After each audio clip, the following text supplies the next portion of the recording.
우리가 순전함이라는 주제로 말씀을 나누고 있죠. 그래서 오늘은 네 번째 시간으로 순전한 기도라는 제목으로 말씀을 나누겠습니다. 우리가 신앙생활을 한다라고 하는 것은 두 가지 측면에서 이야기할 수 있을 것 같습니다. 그래서 하나는 하나님과의 관계죠. 우리가 하나님과 사랑하고 알아가고 이런 하나님과의 관계가 바로 신앙생활이라고 할 수 있겠고, 다른 하나는 우리의 삶의 자리에서 하나님의 뜻을 이루면서 살아가는 것, 우리의 이웃과의 관계, 우리가 살아가는 삶의 자리에서의 관계라고 이야기할 수 있을 것 같습니다. 이 두 가지를 모두 해서 바로 우리가 신앙생활이라고 말하는 거죠. 이것은 예수님께서 우리에게 말씀하신 하나님을 사랑하고 내 이웃을 내 몸과 같이 사랑하라 라고 말씀하신 그것을 우리의 삶을 통해, 신앙을 통해 이루어가는 것이라고 표현할 수 있습니다. 하나님과의 관계성이라는 것은 이렇게 맺는 거죠. 예배와 말씀 그리고 기도를 통해서 우리는 하나님과 관계를 맺어갑니다. 그래서 예배를 통해서 우리는 하나님을 경배하고 우리가 하나님의 소유임을 고백하는 것이 바로 이 예배의 자리죠. 하나님께 영광 돌리고 찬양하고 우리는 하나님의 백성입니다 라고 고백하는 자리가 바로 이 예배의 자리입니다. 그를 통해서 우리는 하나님을 경험한다 라고 이렇게 표현하죠. 그리고 말씀은 우리에게 하나님의 뜻이 무엇인지를 알려주는 통로가 되고요. 그리고 기도는 우리가 하나님과 나누는 교제와 같다고 이야기할 수 있습니다. 이러한 하나님과의 관계성을 통해서 우리는 우리와 하나님이 서로 알아가고 또 사랑하고 이런 관계를 이루는 거죠. 이것이 바로 이렇게 이야기할 수 있을 것 같아요. 종교적인 관계, 종교적인 신앙생활이라고 이야기할 수 있을 것 같습니다. 그리고 이러한 관계성은 확장되어져서 우리로 이 땅에서 그리스도인으로 살아가도록 만들어가는 거죠. 그리스도의 마음으로 세상에 봉사하고 또 섬김으로 나아가고 사랑의 마음으로 서로 교제하고 또 무엇보다도 복음을 증거하는 삶을 살아가게 되는 것입니다. 이것은 신앙으로 살아가는 실천적인 신앙생활, 실천적인 관계라고 할 수 있을 것 같아요. 신앙생활을 딱 정리해보면 하나님과 나와의 이런 종교성, 종교적인 신앙생활 관계가 있고요. 그다음에 그것이 확장되어서 우리의 삶의 자리에서 다른 사람들과 함께 나누는 사랑의 관계, 이것이 다 우리의 신앙생활이라고 할 수 있는 거죠. 우리가 신앙생활을 잘한다는 것은 그럼 무엇을 의미할까요? 이 두 가지가 균형 잡히게 잘 우리 삶에서 조화롭게 되는 것을 의미하는 것입니다. 어느 한 축이 무너지면 신앙이 항상 문제가 생겨지는 거죠. 예를 들면 그런 거예요. 종교생활은 잘해요. 그래서 예배도 잘 드리고 빠지지 않고 기도와 말씀도 잘 합니다. 말씀도 보고 기도도 열심히 하는 것 같아요. 근데 우리의 삶 속에서 그런 실천적인 신앙생활이 없어요. 사랑하지 않고 내 마음대로 살아가고 나눔이 없이 살아가면 그 사람은 문제가 생겨지죠. 종교적인 교만함이 생겨지고 우리의 삶에 자꾸 종교적인 벽들을 만들게 되고, 다른 사람들은 그런 사람들을 보면서 굉장히 우리와는 상관없는 그런 사람으로 여겨지게 되죠. 그런 종교성이 계속 문제가 되오잖아요. 어떻게 보면 이 시대의 세상이 교회를 욕하는 것도 이런 측면에서 있다고 볼 수도 있을 것 같습니다. 반대의 측면도 있어요. 굉장히 착하고 또 하나님의 뜻 가운데서 잘 살아갑니다. 그런데 문제는 뭐냐면 종교적인 하나님과의 관계성이 별로 없어요. 예배하지 않거나 또 말씀을 전혀 읽지 않거나 기도를 전혀 하지 않는 그런 사람도 있죠.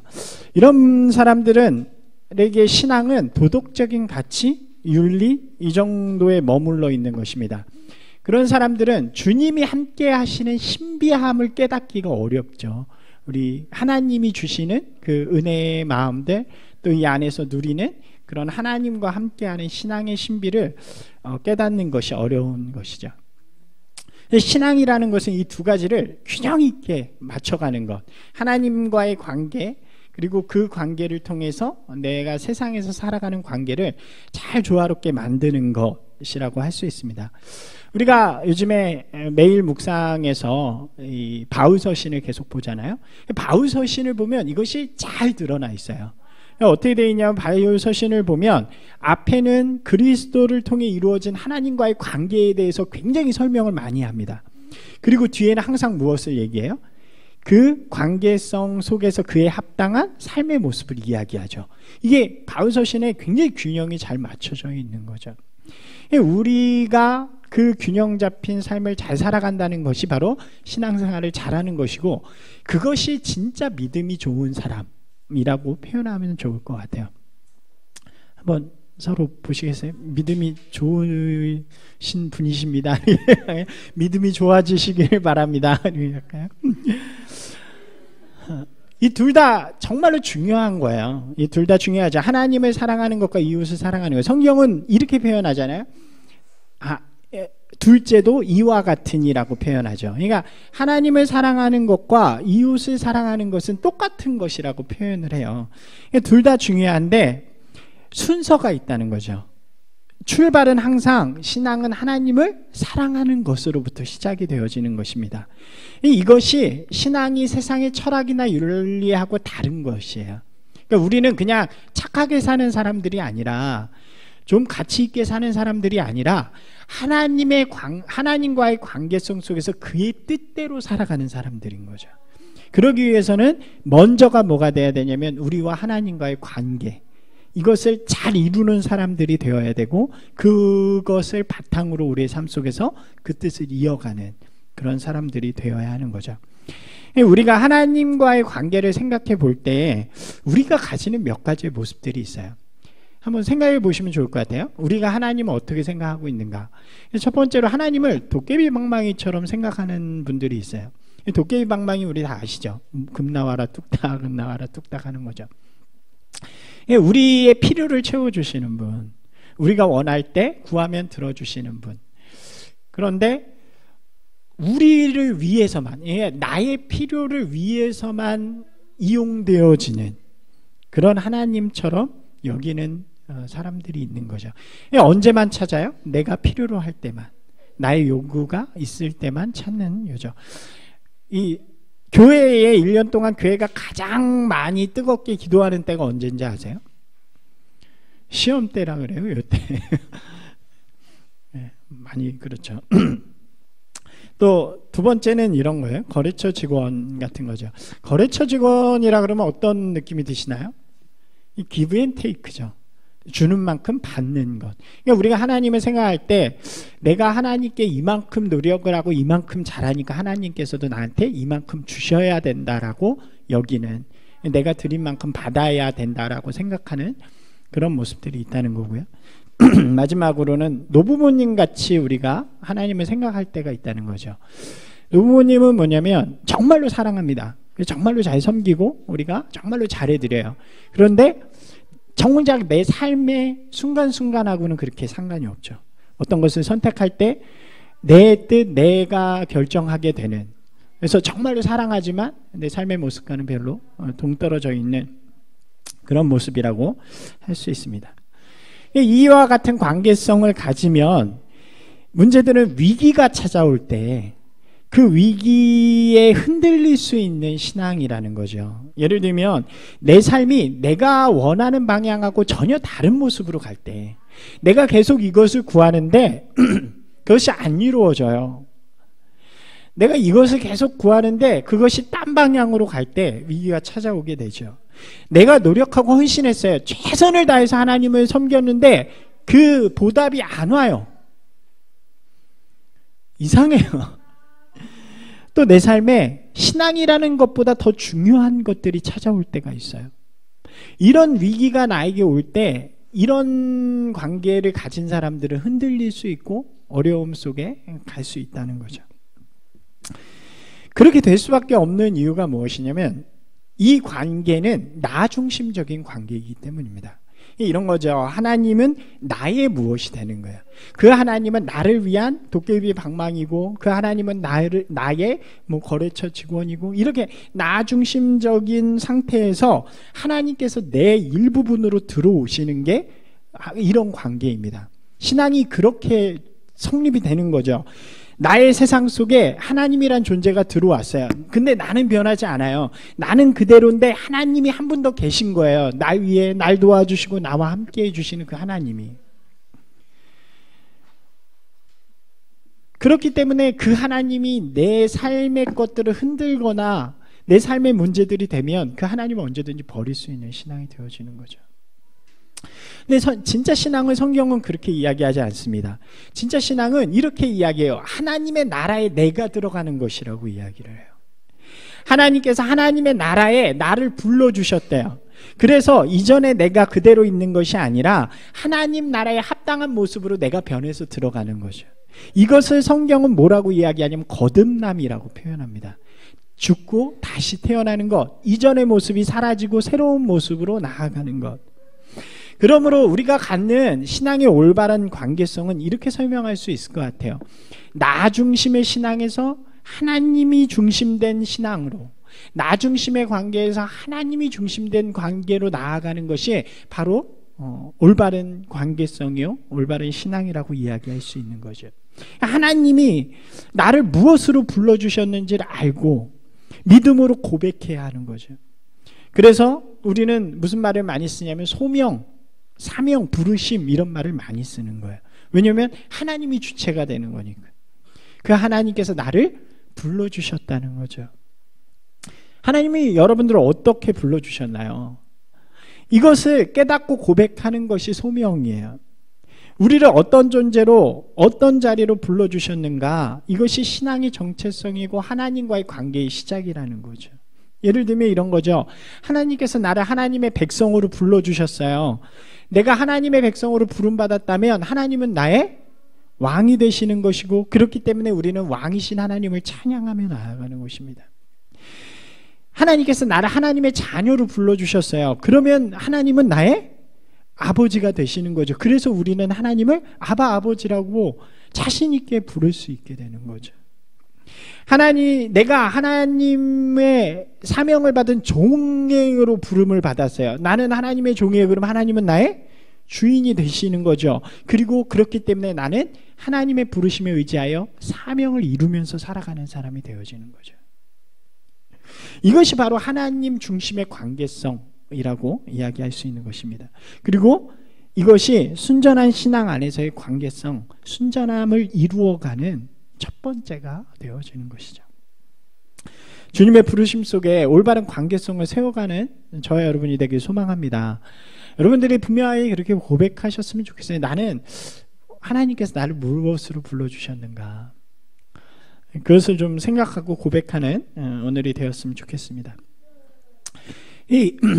아까 관계성에서 여러 가지가 있었지만, 예배, 말씀, 기도가 있었지만 그 중에 오늘은 기도를 나눌 건데, 기도는 주님과의 관계성을 이루고 만들어가는 굉장히 중요한 통로입니다. 이 기도를 통해 우리는 하나님과 교제를 하는 거죠. 그러니까 우리가 아주 쉽게 얘기해 보면, 사람이 가까워지려면 뭘 많이 해야 돼요? 대화를 많이 해야 되잖아요. 그거하고 마찬가지라고 생각하시면 돼요. 하나님의 말씀을 듣고 하나님께 우리의 모습을 알려드리는 것이 가장 좋은 기도라고 생각하면 될 것 같습니다. 그래서 기도가 굉장히 중요한 거고요. 주님과 관계의 통로라는 것을 우리가 인식하면 그런 측면에서 기도의 모습들을 우리가 쭉 살펴볼 수 있다는 거죠. 성경에 보면 많은 기도에 대한 이야기들이 등장하는데, 오늘 우리가 볼 기도의 내용은 우리가 읽은 말씀처럼 주기도문입니다. 주님께서 가르쳐 주신, 제자들에게 가르쳐 주신 기도죠. 우리가 먼저 봐야 될 것은 이거예요. 주님은 왜 기도를 가르쳐 주셨을까? 당시에 기도라는 게 없었을까요? 그렇지 않죠. 기도는 기독교에서만 쓰는 용어가 아니라 모든 종교에서 다 쓰는 용어입니다. 우리나라도 이제 무속신앙, 토속신앙 속에도 기도가 있잖아요. 그래서 무속인들이 한 번씩 이렇게 산에 올라가면서 기도하러 간다 이렇게 얘기를 하죠. 정한수 떠놓고 기도하기도 하고 밤에 기도하기도 하고, 그런 기도의 모습들이 이스라엘에도 있었고 다른 모든 종교에도 있었습니다. 그럼에도 불구하고 예수님께서 기도라는 것을 가르쳐 주시는 이유가 있다는 거죠. 왜 그러냐면 첫 번째는 이런 거예요. 기도하지 않기 때문에. 한번 같이 할까요? 기도하지 않기 때문에. 기도를 하지 않는 이유는 어떻게 기도를 해야 되는지 모르거나 기도가 필요 없기 때문이죠. 예, 하나님과 교제나 하나님의 능력이 내 안에서 역사할 필요가 없는, 그래서 기도하지 않는 사람들이 있었다는 거예요. 그래서 예수님께서는 기도를 가르치십니다. 이 시대도 비슷하잖아요. 이 시대에도 기도하지 않는 그리스도인들이 참 많죠. 기도를 어떻게 해야 되는지 모르거나 혹은 내 삶에 기도는 주일날 와서만 하면 되는 거지라고 여길 수 있는 거죠. 주님은 그의 백성들에게 항상 기도하는 자가 되라고 말씀하십니다. 항상 기도하라 이렇게 말씀하시잖아요. 기도하는 자가 깨어있고 기도하는 자가 하나님의 응답을 받으며 기도하는 자가 하나님의 그 성품을 알기 때문이라고 이야기를 해요. 기도를 통해 하나님의 역사가 일어나고 기도하는 자를 통해 하나님께서 일하십니다. 그러므로 기도하지 않는다는 것은 뭐냐면 나는 하나님과 교제를 하지 않겠습니다. 하나님을 잘 알고 싶지 않습니다라고 이야기하는 것과 마찬가지죠. 하나님과 관계가 멀어질 수밖에 없는 거예요. 기도하지 않으면. 그렇잖아요. 우리가 관계가 멀어지는 거는 서로 대화하지 않으면 관계가 멀어지는 거죠. 기도를 통해 예수님께서는 기도함을 통해 하나님과 가까워지는 것을 알려주시기 위해서 우리에게 기도를 가르쳐 주신다는 거죠. 더 중요한 이유가 있어요.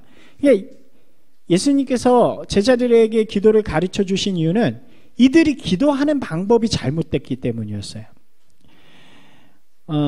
당시에 이 유대인들이 기도를 하는데 잘못된 방법으로 기도를 합니다. 어떻게 기도를 하냐면 외식하는 기도를 하는 거예요. 한번 같이 읽어볼까요? 또 너희는 기도할 때에 외식하는 자와 같이 하지 말라.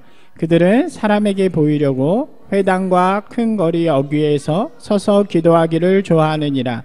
내가 진실로 너희에게 이르노니 그들은 자기 상을 받아. 그러니까 사람에게 보이려고 거리에서 손을 들고 기도하는 거죠. 복음서에도 나오잖아요. 그 세리와 바리새인의 기도가 앞에서 나는 뭐 했고 막 이러면서 금식을 했고 막 이러면서 자기를 자랑하듯이 하는 기도를 했다는 거죠. 그것을 외식하는 기도라고 이야기해요. 그러니까 외식하는 기도는 보이기 위한 기도이고요. 자신의 거룩함을 드러내는 기도죠. 내가 이만큼 종교 생활을 잘하는 사람이야 라고 이야기하는 거죠. 그리고 다른 사람과 비교하는 기도입니다. 너희들은 나처럼 못하니까 부족한 사람들이라고 이야기하는 거죠. 이것은 기도의 대상, 내용, 자세가 다 잘못된 기도라고 이야기합니다. 한번 볼까요? 기도의 대상은 뭐가 잘못된가요? 기도의 대상은 누가 돼야 되죠? 하나님이 돼야 되잖아요. 근데 이것은 기도의 대상이 사람들인 거예요. 사람들에게 보이기 위함이죠. 기도의 내용은 이 지금 자신을 드러내는 내용이죠. 기도의 자세는 하나님께 구하는 겸손한 자세가 아니라 교만한 자세죠. 이 기도의 대상, 내용, 자세가 다 잘못됐다는 거예요. 우리가 이런 기도할 때 솔직히 많잖아요. 가끔씩 우리가 모두 그렇진 않지만 대표 기도 같은 거 할 때 보면 굉장히 왜 저렇게 기도할까 하는 그런 기도들도 많이 있죠. 마치 우리의 의가 되게 큰 것처럼 우리가 열심히 믿어서 얼마나 큰 축복을 받은 건지 또 내가 얼마나 높은 건지, 그리고 심지어 이렇게 하는 기도들도 있어요. 세상의 갈등이나 가치 속에서 내 유익을 얻기 위한 기도도 있어요. 제가 예전에 제주도에 갔었을 때 그 강정마을에 있는 강정교회를 간 적이 있거든요. 강정마을 아시죠? 해군 그것 때문에. 거기에 되게 갈등이 있는데 강정교회 그 갈등을 가지신 분들이 다 다니시는 거예요. 근데 그분 이제 목사님하고 잠깐 얘기를 나눴는데 그 목사님이 너무 힘들대요. 왜 그러냐 그랬더니 예배에 이쪽 분 장로님도 있고 이쪽 분 장로님도 있는데 한 주는 이쪽 분 장로님이 나오셔가지고 그 강정마을의 해군 기지를 반대하는 저 사단의 무리를 없애주시고 막 이렇게 기도를 하는 거예요. 그 다음 주엔 이쪽 분이 나오셔서 저 평화를 없애는 악의 세력을 모두 처단하여 주시옵소서 이렇게 기도를 하는 거죠. 참 어렵겠다라고 생각이 되었어요. 그래서 다 처단될 수 있는 거죠. 그게 우리가 보면 사소한 것에서도 이런 것들을 구할 때가 있어요. 그러니까 이거는 제가 체험한 건데, 저희 신학교에서 농구 경기를 하는데, 체육대회 때 우리는 이제 신학과하고 성교학과가 결승전에서 붙었는데, 이제 이렇게 하고 화이팅을 하고 시작하잖아요. 화이팅 하기 전에 기도를 해요, 보통 팀끼리. 근데 한 명이 기도를 하는데 제가 되게 이상한 거예요. 뭐라고 기도를 하냐면, 하나님, 저희가 이겨서 하나님의 영광을 드러내게 하옵소서, 이렇게 기도를 하는 거예요. 그래서 아무리 생각해도 쟤네가 이긴다고 하나님의 영광이 없어지진 않을 것 같은데, 이런 거죠. 우리가 기도의 대상, 내용, 자세를 굉장히 잘못되게 기도할 때도 많아요. 이런 것도 문제죠. 여러분, 용어를 조심해야 되는데, 우리가 그런 말 자주 쓰잖아요. 기도를 받는다라는 말을 많이 쓰잖아요. 저 목사님 영험에 우리 기도 받으러 가자, 이런 얘기를 하잖아요. 근데 기도는 어때요? 기도는 받는 게 아니라 오직 하나님 앞에 드리는 거죠. 우리가 기도의 모습들이 굉장히 잘못된 모습들이 있다는 것이 지금도. 그래서 예수님께서는 그때도 그런 모습들 때문에 이 기도에 대해서 알려주시는 거예요. 또 하나를 지적하시는데, 그것은 중언부언하는 기도였어요. 한번 같이 읽어볼까요? 7절입니다. 또 기도할 때에 이방인과 같이 중언부언하지 말라. 그들은 말을 많이 하여야 들을 줄 생각하느니라. 이렇게 이야기하죠. 여기서 중언부언이라는 말의 뜻은 무미하게 반복되어지는 소리를 이야기해요. 그러니까 생각 없이 짓걸리는 그런 걸 이야기하는 거죠. 우리가 이것도 굉장히 잘 생각하셔야 돼요. 왜냐하면 기도하는 것처럼 보이지만 머릿속에 아무것도 없으면서 기도하는 것 같이 보이는 때가 굉장히 많죠. 무아지경에서 막 아무 소리나 막 하면서 하나님 이러면서, 이게 이방인들이 하는 거라는 거예요. 여러분 잘 보시면 그 남녀호랑개교라고 아세요? 그 일본에서 나온 건데, 제가 한번 예전에 본 적이 있었는데, 그 사람들은 벽에 대고 한 1시간씩 남녀호랑개교를 계속 외쳐요. 남녀호랑개교, 막 이렇게. 의미 없이 그 주문을 외우면 그것이 무엇인가 나에게 이익이 될 거라고 생각하는 거죠. 이게 이방인이 섬기던 신의 모습이거든요. 그 기도가 그대로 교회 안에도 들어왔다는 거죠. 그래서 무엇인가 그냥 하나님만 외치면 되는 것처럼, 무엇인가 그냥 기도를 소리치면 되는 것처럼, 의미 없는 말을 외치면 되는 것처럼 여겨지는 것들이 있다는 것입니다. 기도는 오래 하는 게 좋은 게 아니에요. 반복한다고 좋은 것이 아니에요. 기도는 정확하고 명확하게 해야죠. 예수님께서 바울이 이렇게 이야기하죠. 항상, 그리고 범사에, 그리고 쉬지 말고 그렇게 기도하라고 말씀하세요. 이 이야기는 그런 거예요. 우리가 항상 운동한다라고 이야기하면 항상 운동하는 마음으로 운동하면서 살아가는 것을 이야기하잖아요. 순간순간 계속이 아니라, 그런 것처럼 우리의 삶 속에서 끊임없이 하나님과 교제하는 것이 있어야 하고, 우리의 삶의 범사, 모든 일 속에서 하나님이 상관하시는 그런 일들을 만들어가라는 의미예요.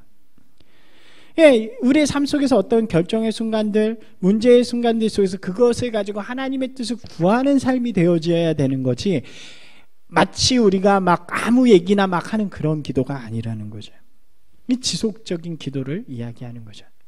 이러한 잘못된 형태의 기도들이 있었기 때문에 예수님께서 오늘 제자들에게 올바른 기도에 대해서 알려주시는 거예요. 기도의 교본이라고 할 수 있어요.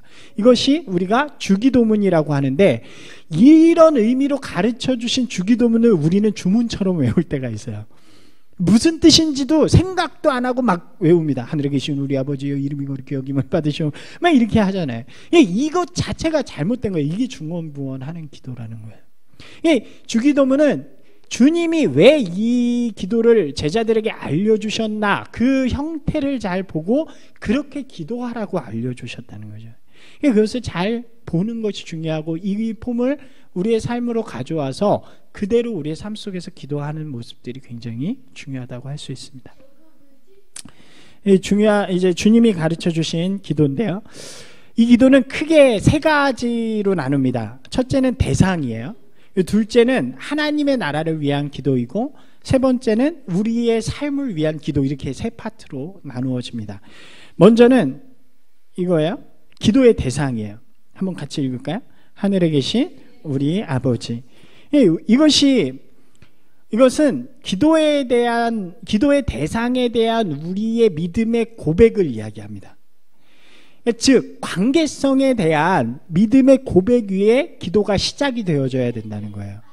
내가 누구에게 기도하고 있는가, 나에게 어떤 분이신데 그분에게 내가 기도하고 있는가를 우리가 분명하게 고백해야 기도가 시작이 되어지는 거예요. 예수님께는 그 기도의 대상이 지금 누구예요? 하늘에 계신 나의 아버지인 거예요. 하나님은 예수님의 아버지입니다. 이것이 예수님이 하시는 고백인 거예요. 저에게는요, 하나님은 사랑의 하나님이십니다. 저를 인도해 주시는 하나님이고요, 저의 인생을 늘 지키시고 보호하시고 책임져 주시는 분이 하나님이십니다. 이 세상의 모든 만물의 주관자이고 통치자이십니다. 저는 그 하나님께 그렇게 기도하는 거예요. 믿음으로. 이것이 저의 하나님이죠. 그리고 저는 누구예요? 그 하나님이 사랑하는 자예요. 하나님의 자녀입니다. 그렇기 때문에 두려움 없이 믿음 안에서 아버지께 구하듯이 기도할 수 있는 거죠. 이 고백이 바로 기도의 시작이 되어진다는 것입니다. 한번 생각해 보세요. 여러분에게 하나님은 어떤 분이신가요? 그 믿음의 고백이 분명히 선언될 때 기도가 시작이 되어진다는 거예요. 이런 거죠. 제가 막 여기서 열변을 토하면서 전하는 그 하나님이 여러분의 지금 그 하나님이 될 수는 없는 거예요. 저 양 목사가 이야기하는 저 하나님이면 내 기도를 들어주시겠다. 양 목사의 하나님, 저와 함께 이런 기도가 아니라는 거죠. 그 하나님이 오늘 내 삶의 자리에, 내 마음 가운데, 내 삶 가운데 들어오셔야 된다는 거예요. 그리고 그것을 내가 믿음으로 고백하며 나아가는 거죠. 하나님 나에게 어떤 분이신가, 하나님에 대한 나의 진실한 고백부터 진짜 기도가 시작되어지는 거죠. 그러면 그 이름만 부르는 것으로도 기도가 돼요. 진짜 나의 하나님을 부르면 기도가 달라지는 거죠. 그런 경험 있지 않으신가요? 어느 순간 그 하나님의 이름을 그냥 불렀는데 눈물이 나고요. 어느 순간 그 하나님을 그냥 이야기하는데 모든 내 삶의 어려움들이 해결되어지는 그 순간. 그것이 우리가 하나님 앞에 서는 거예요. 오늘 그 하나님 앞에 여러분들이 온전히 서는 분들이 되시길 바랍니다. 나의 삶의 이유가 되시는 주님, 어느 곳에서도 어느 상황 속에서도 나와 함께 하시는 그 주님, 나의 아픔 가운데 거하시고 나의 위로가 되어주시는 그 하나님, 그 하나하나의 고백들, 살아있는 고백들이 여러분들의 기도가의 시작이 되기를 주님의 이름으로 축원합니다. 두 번째는 이런 거예요. 하나님의 나라를 위한 기도죠. 여기는 세 문장으로 되어 있어요. 이름이 거룩히 여김을 받으시오며 나라가 임하시오며 뜻이 하늘에서 이루어진 것 같이 땅에서도 이루어지다. 이 세 문장이 하나님의 나라를 위한 기도예요. 이것을 먼저 기도하라고 알려주시는 거예요. 이 세 개의 문장은 하나님께 우리가 기도해야 할 때 먼저 해야 하는 기도의 제목들입니다. 이 문장의 공통점은 뭐예요? 하나님 나라 중심이라는 거예요. 우리가 기도라고 생각하면 우리는 보통 뭐를 먼저 생각해요? 내 문제를 하나님 앞에 요구하는 거를 생각을 하잖아요. 그런데 예수님이 가르쳐 주신 기도는 그게 먼저가 아니라는 거예요. 제가 아까 전에 관계를 이야기할 때 이 하나님과의 관계가 먼저라고 말씀드렸잖아요. 그러니까 우리의 기도도 뭐가 먼저가 돼야 되냐면 하나님의 나라를 먼저 기도하라고 가르쳐 주시는 거죠. 첫 번째 문장은 이런 거죠. 이름이 거룩히 여김을 받으시오며, 이것은 하나님의 이름이 이 세상 가운데서 구별되어지는 것, 즉 하나님의 이름이 높아지기를 기도하는 거예요. 하나님께서 영광 받아 주십시오. 하나님, 이 세상에서 내가 살아가는 곳에서, 내가 있는 장소에서, 직장에서, 가정에서 하나님의 이름이 이 세상의 어떤 다른 것들보다 더 높아지는 영광받는 이름이 되기를 소망합니다. 이 기도인 거죠. 두 번째 문장 한번 같이 읽어볼까요? 나라가 임하시오며, 이것은 하나님의 나라가 임하는 거죠. 우리가 지난주에 하나님의 나라에 대해서 이야기를 했잖아요. 그러니까 그 하나님의 나라가 우리 가운데 임하는, 그래서 하나님의 통치가 이 땅 가운데서 이루어지기를 기도하는 그런 기도죠. 하나님, 제가 살아가는 그 삶의 자리 속에서 우리 가정, 우리 직장, 또 우리 만나는 모든 곳에서 하나님의 다스리심이 회복되어지기를 원합니다 하는 기도가 먼저 있다는 거죠. 세 번째 문장이요. 한번 같이 읽어볼까요? 뜻이 하늘에서 이루어진 것 같이 땅에서도 이루어지리다. 이 의미는 하나님의 뜻은 이 땅을 구원하는 거잖아요. 하나님의 자녀를 향한 하나님의 구원하심, 그 뜻이 예수 그리스도를 통해서 하늘에서 이루어졌어요. 그것과 마찬가지로 우리의 삶의 자리에서도 그 구원의 역사가 이루어질 수 있게 해달라는 기도죠.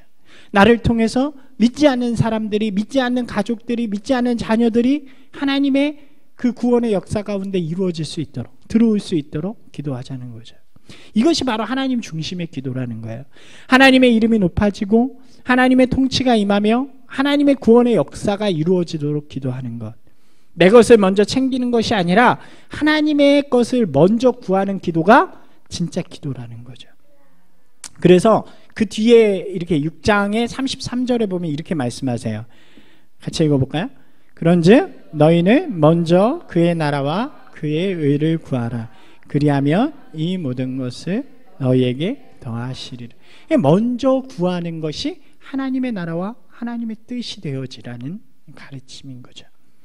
근데 우리가 이 기도를 좀 살펴볼 때에 이 기도는 실제적이어야 돼요.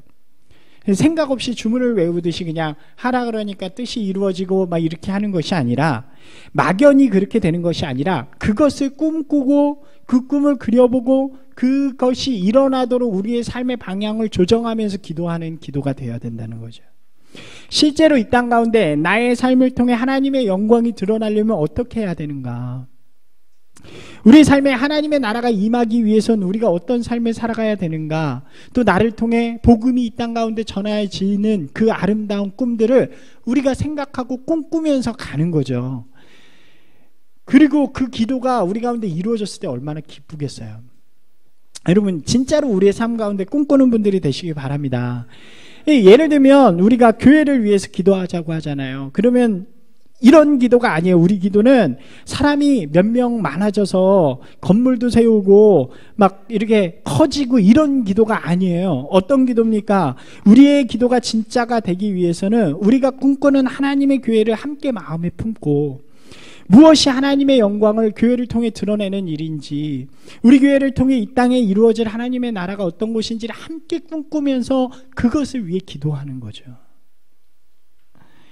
우리 가정, 우리가 살아가는 삶의 자리, 공동체, 모든 곳에서 먼저 기도해야 할 것이 바로 하나님의 나라, 하나님의 영광을 위한 기도가 되어야 한다는 것입니다. 그리고 그것을 이루어내는 삶이 바로 우리 그리스도인의 삶이 되는 거죠.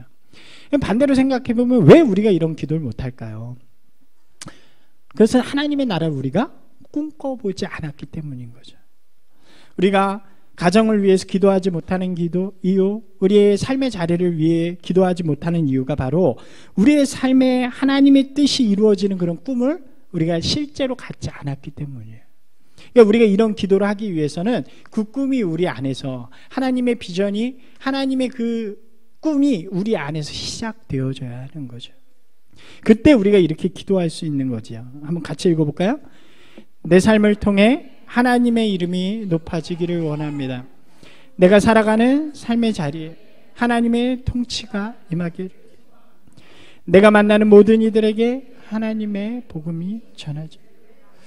사랑하는 여러분, 이것을 꿈꾸고 이것을 위해 기도하고 이것을 위해 헌신하는 여러분들이 되시기를 주님의 이름으로 축원합니다. 진짜 그런 일들이 막 일어났으면 좋겠어요. 그래서 저한테 오셔서 막 자랑하셨으면 좋겠어요. 복음을 전했더니 막 그런 일들이 일어났다고. 할렐루야. 이것이 우리가 드리는 우선된 기도고요. 이제 예수님께서는 우리의 삶을 위하여서도 기도하라고 가르쳐 주세요. 이 세 번째 단락도 세 가지 문장으로 되어 있죠. 이것은 우리의 삶을 위한 문제예요. 나 자신을 위해서도 이렇게 기도하라고 말씀하십니다. 첫 번째는 이거예요. 같이 한번 읽어볼까요? 오늘 우리에게 일용할 양식을 주옵고. 먼저 이렇게 기도하라고 말씀하시죠. 이것이 자족하는 삶을 위한 필요의 기도라고 이야기할 수 있을 것 같아요. 우리의 삶에 필요한 부분들이 있죠. 그것을 구해야죠. 우리가 원하는 삶의 방향, 또 삶의 자리, 삶의 소유들이 있습니다. 그것을 하나님께서 채워주실 것을 믿고 믿음으로 간구하라는 이야기예요. 오늘날 우리에게 일용할 양식을 주십시오. 오늘 나에게 주어진 삶 속에서 주님이 주실 것을 믿고 욕심 부리지 않고 주신 것에 감사하는 자의 기도가 되는 것입니다. 여기서 중요한 게 일용할 양식이라는 거예요. 우리의 기도가 많은 것을 가지기 위한 욕심의 기도가 되어서는 안 된다는 거죠. 지금도 좋은 것을 가졌어요. 근데 더 좋은 것을 가진 사람보다 더 좋게 되기 위해서 더 좋은 것을 구하는 기도. 그것은 욕심 있는 기도라는 거죠. 잘못된 기도입니다. 우리가 세 끼를 잘 먹잖아요. 근데 5끼, 6끼 먹게 해달라고 하는 기도. 그래서 잘못된 욕심 있는 기도라고는 할 수 있겠죠. 남의 것을 내가 빼앗겠다는 기도도 잘못된 것이죠. 그래서 야고보서에 이렇게 기록되어 있잖아요. 한번 읽어볼까요? 너희가 얻지 못함은 구하여도 받지 못함은 정욕으로. 네.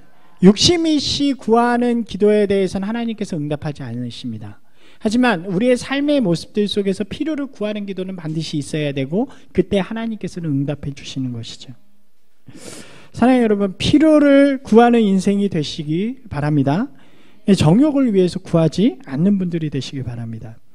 특별히 내 삶에 주신 것에 감사하면서 또 그렇게 살아가는 인생이 되도록 구해야 되는 거죠. 한번 따라해 보시면 좋을 것 같아요. 하나님 감사하는 인생이 되게 하옵소서. 네. 이게 자족하는 삶이잖아요. 이게 감사하는 삶이 중요하죠.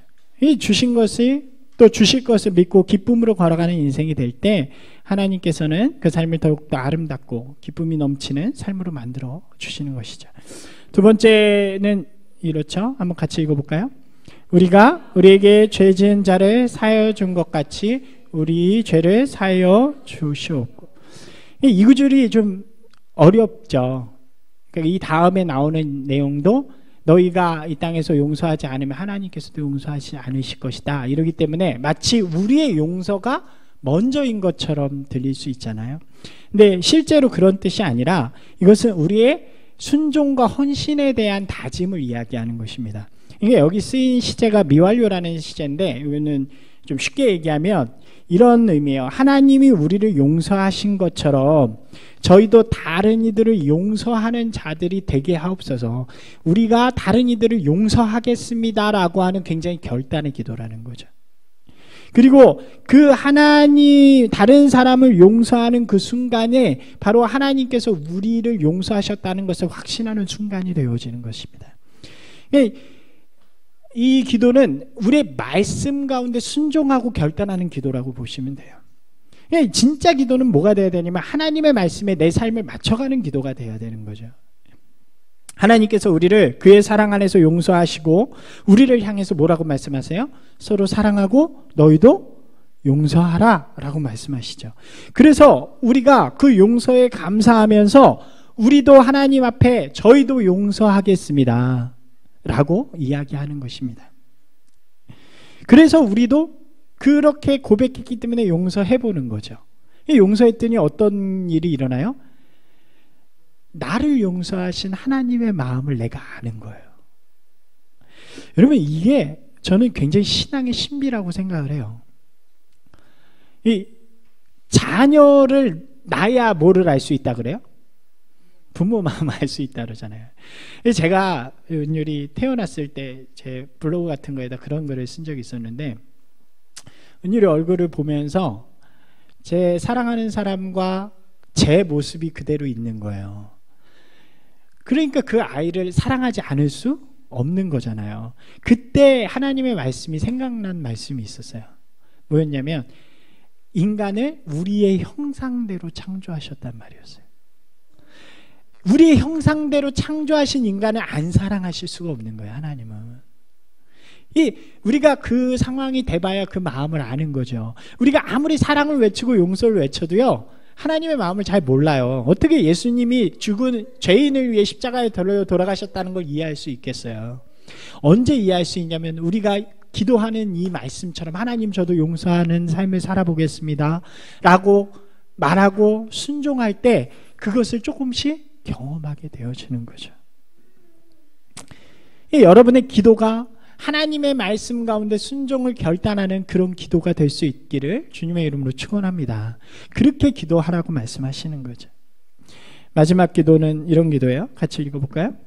우리를 시험에 들게 하지 마시옵고 다만 악에서 구하시옵소서.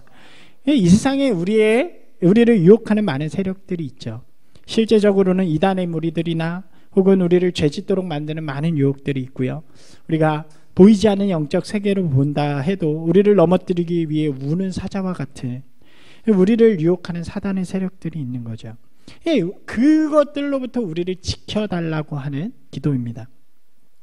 여러분, 날마다 이 기도를 들으시는 분들이 되시기 바랍니다. 주님께서 함께 하시는 그 능력을 사용하는 통로가 바로 이거예요. 날 유혹할 때 하나님 저를 지켜주십시오. 내 힘으로는 유혹에서 이길 수 없죠. 유혹의 순간에 하나님의 도우심을 구하면 하나님이 그 유혹을 이길 수 있도록 인도해 주시는 것입니다. 하나님들 우리를 지키시고 보호하시는데 그 기도는 그 지키심을 사용하는 키와도 같다고 이야기할 수 있는 거죠. 날마다 우리를 주님의 날개 아래 보호해 달라고 기도하는 인생이 되면 어느 곳에서도 두려워하지 않고 담대하게 살아가는 그런 용기 있는 인생이 될 줄로 믿습니다. 제가 어린이들한테 설교할 때 이렇게 가르쳐요. 여러분도 이렇게 응용해서 하시면 좋을 것 같아요. 이른바 제가 붙인 건 아니고 제가 그걸 가르쳤더니 어떤 애가 와가지고 이 제목을 붙여주더라고요. 지도인 기도 이렇게 하는데 아이들한테도 이렇게 같이 하셔도 좋을 것 같아요. 이거예요. 주님 지켜주세요. 도와주세요. 인도해 주세요. 이렇게 하거든요. 우린 조금 더 어른이니까 좀 확장시켜서 이렇게 기도하면 좋을 것 같아요. 한번 같이 읽어볼까요? 저를 세상의 악으로부터 지켜주시고 주의 길을 갈 수 있도록 도와주시고 주님의 뜻 안에서 인도해 주세요. 그죠? 세상의 악한 세력으로부터 우리를 지켜달라고 기도해 주시고요. 기도하시고요. 또 우리의 능력으로 안 되니까 주님께서 항상 함께 하셔서 주님의 능력으로 이겨낼 수 있게 살아갈 수 있게 도와주시고 우리의 길이 우리는 알지 못하지만 하나님의 인도하심 가운데 이렇게 가는 인도하심에 이끌려가는 인생이 되어질 수 있게 해달라고 그렇게 날마다 기도하는 거죠. 날마다 기도할 때 하나님께서 우리의 삶에 함께 해주시고 어려운 순간, 위로의 순간, 또 힘든 순간에 우리 함께 하셔서 그 길을 지켜나갈 수 있도록 이겨나갈 수 있도록 하시는 거죠. 이런 기도, 우리 자신을 위한 기도는 하나님께 더 나아가는, 그래서 하나님과 친밀해지는 기도라고 할 수 있을 것 같아요. 그래서 기도의 마무리는 하나님께 영광을 돌리면서 끝나게 됩니다. 오늘 우리에게 주신 이 주기도문을 정리해 보면 이러는 거예요. 기도의 대상은 내가 경험하고 내가 고백하는 하나님, 그것을 내 입술로 분명하게 고백하는 것. 모르는 이야기는 할 필요는 없죠. 우리가 아는 것, 우리가 믿는 것으로부터 시작이 되어지는 거죠.